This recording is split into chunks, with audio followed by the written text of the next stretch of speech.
My name is Rita Figus-Illinyi. I'm a psychologist. I'm a PhD student at Doctoral School of Philosophy in Religious Studies sub-program, and I'm assistant lecturer at University of Szeged, Szent Györgyi Albert Medical University, Department of Behavior Science.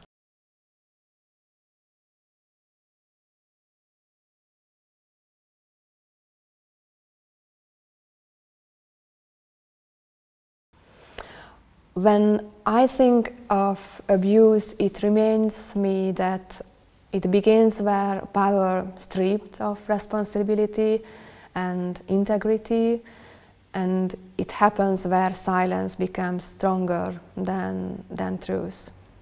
From a psychological perspective, abuse is an act or behavior in which one party exploiting their power or dominance causes physical, emotional, sexual or psychological harm to another person.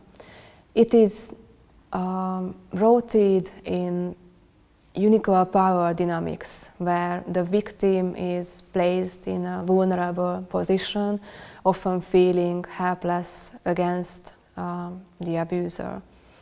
The different types of abuse, whether physical, emotional, sexual or financial, can have several psychological consequences, such as trauma, anxiety, depression, self-esteem issues, and a loss of trust in the world. Victims often experience feelings of helplessness, shame, or guilt. This type of power dynamic not only causes immediate harm, but also affects many aspects of the victim's life: their personality development, relationships, sense of security, and in the long term, their mental and physical health. John Bowlby's attachment theory highlighted that abuse experience in childhood, for example, maltreatment or neglect, damages a child's sense of security and healthy attachment patterns. This later negatively impacts an individual's relationships, self-esteem and ability to handle stress. Judith Herman, a psychologist, described in her work on trauma how abuse can lead to post-traumatic stress disorder, it's PTSD. Abuse represents such a traumatic experience for the victims, rooted in feelings or helplessness and vulnerability that, if left unresolved, it can result in long-term psychological harm. Abuse experience on a personal level not only causes individual suffering, but also highlights how these situations can become part of a larger system. Michel Foucault, in this examination of power dynamics, pointed out that abuse often occurs within structural and institutional frameworks where power imbalance and mechanisms of control enable exploitation. This is particularly relevant in cases of institutional abuse, such as within churches or schools. Abuse often stems from power imbalances and hierarchical systems, as these structures inherently create dominance for one party over another. When an individual, group or institution wields significant power over others, there exists the opportunity to use the power in manipulative, controlling or harmful ways, especially when systems fail to provide oversight or accountability. The interweaving of politics and the church poses significant dangers due to the nature of power imbalances and hierarchical systems, as these structures amplify the potential for abuse and often make its exposure nearly impossible. Both politics and the church are institutions that hold significant power and influences over individuals and communities. When these two systems become interconnected, they create a concentration of power in which abuse becomes not only more likely, but also invisible and unpunished. Such entanglement is particularly dangerous because the church, which traditionally serves as a moral guide and a source of community support, can lose its credibility. If the church benefits from political support but remains silent about abuse of power, it not only loses its moral foundation but also endangers those it's meant to protect. For politics, church authority can easily become a tool to legitimize political goals, manipulative people, or maintain power. Within the dynamic, victims are left defenseless and increasingly vulnerable. Abuse within such systems does not merely impact individual lives. It affects society as a whole. People lose trust in both political and ecclesial institutions, feeling as though there is no path to protection or justice.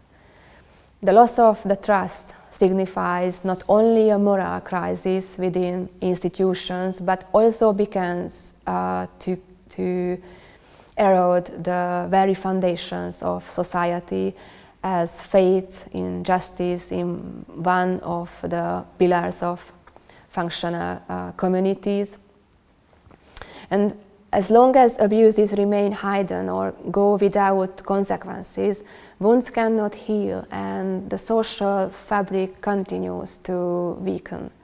This is why it is so important to address the question of abuse, its nature and its consequences, because without uncovering the truth and taking responsibility, it is impossible to regain the trust essential for the renewal of any community.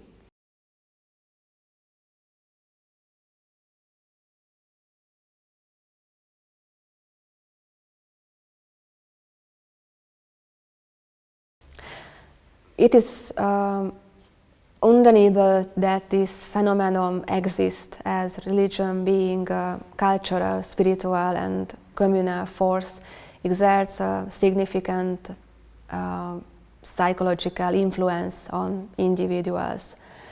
This influence can easily become a tool for manipulation in the service of personal, political, economic or power-driven interest. But what is exactly does the abuse of religion mean? The abuse of religion refers to situation where religious belief or communities are exploited for personal, political, economic or authoritarian purposes, while taking advantage of people's emotional or spiritual needs. And this can manifest in various ways, like exertion of power through manipulation, authoritarianism, and in incident of fear, or economic interest, the acquisition of material wealth, or as a political tools, utilizing religious ideologies to gain support, divide or unify social groups. And suppression within communities, for example, restricting the rights of women or minorities under the guise of religious justification. In times of crisis such as economic recessions, social conflicts, wartime conditions or identity crises, the sense of uncertainty intensives, leading to increased anxiety. During such periods, individuals are more likely to turn to authority figures or belief systems that appear to offer stability, emotional relief, and the illusion of control over their circumstances. The psychological vulnerability is often exploited by those who use religious frameworks as tools of manipulation to serve their power-driven, ideological or economic goals. The human need to reduce anxiety and seek a structured worldview allows religious narratives to be easily internalized, further reinforcing to the exceptions of authoritarianism and dependence on external control. The process further reinforces that mechanisms of psychological conformity, which appears as a fundamental condition for belonging to a group. Under the influence of social norms and group pressure, individuals tend to uncritically accept to the doctrines conveyed religious authority, even when these doctrines result in harmful consequences on a personal or social level. Simultaneously, manipulation often operates through the psychological tools of fear, induction, and guilt, which increase the individual's dependence on religious authorities, further weakening their autonomy and critical thinking. The use of guilt and fear is one of the most effective tools of abuse. Religious manipulation frequently builds on the psychological background of anxiety, the natural human fears of death, punishment or rejection creates a powerful form of psychological control. Guilt, closely tied to moral norms, becomes a tool for regulating individual behavior. If these processes were to be described as a short flow chart, it would look like this. Uncertainty, anxiety, search for external control, manipulation like fear, guilt, induction, submission, dependence, control, and the last one is persistence of uncertainty.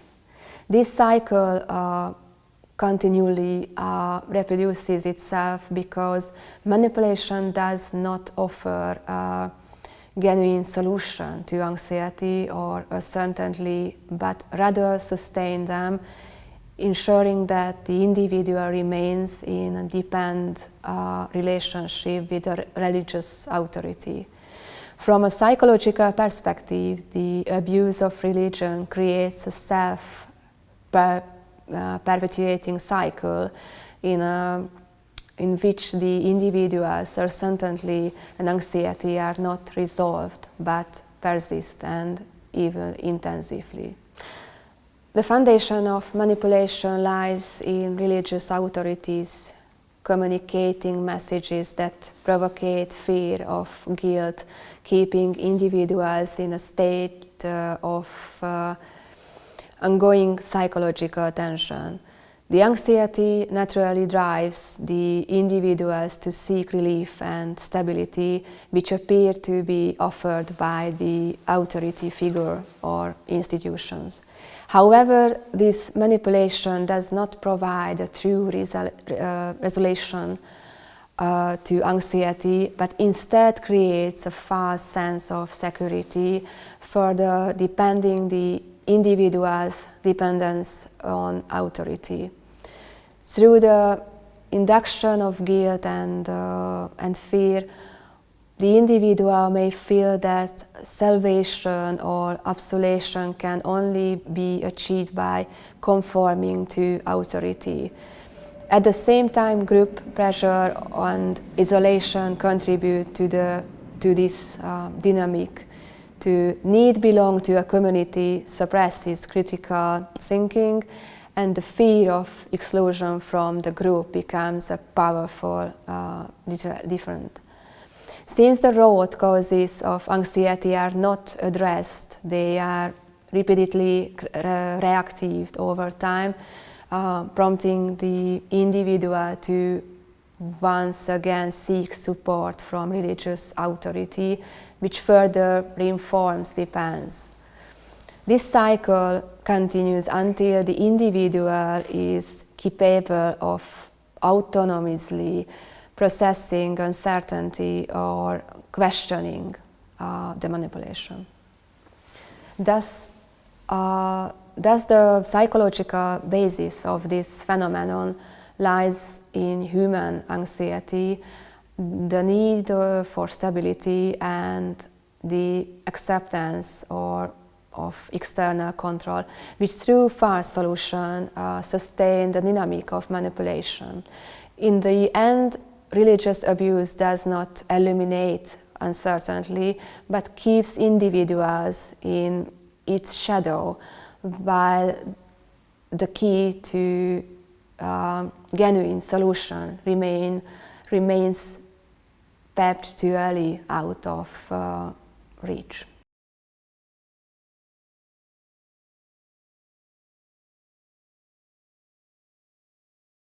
To answer this question, I would introduce the concept of resilience. Unmastered refers to resilience as ordinary magic, a notion that I found deeply inspiring because it reminds us that in the most difficult times we do not need to wait for miracles. Solutions often lie within everyday human connections, our inner strengths, and the small steps we take move forward each day. So resilience as a flexible psychological strength reflects this inner dynamism. It helps individuals not only to survive crises, but to mobilize their existential resources, maintain psychological stability, and gradually protect themselves from further harm while growing stronger. Resilience is not an innate fixed trait.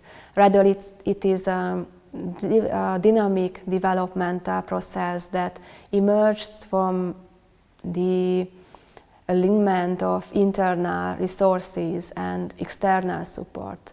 Its psychological foundation lies in the ability of individuals or communities to preserve emotional balance and psychological stability in the face of challenges, learning from their experience and rebuilding their strengths.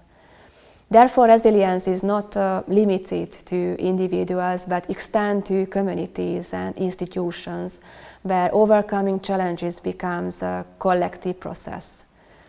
Individual resilience forms the foundation for community strengths, while community resilience can sustain stability and credibility at the institutional level.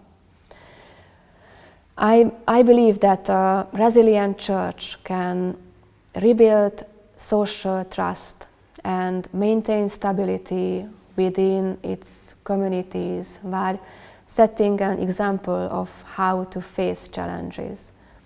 The resilience of the Church is not only about addressing problems, but also about fostering spiritual and moral renewal that strengthens the community as a whole. In times of crisis, resilience unfolds in three essential steps: recognizing the problems, taking responsibility, and implementing structure and moral renewal. Recognizing the problem involves self-examination and the honest acknowledgement of mistakes, as denial of the suppression of issues only deepens the crisis.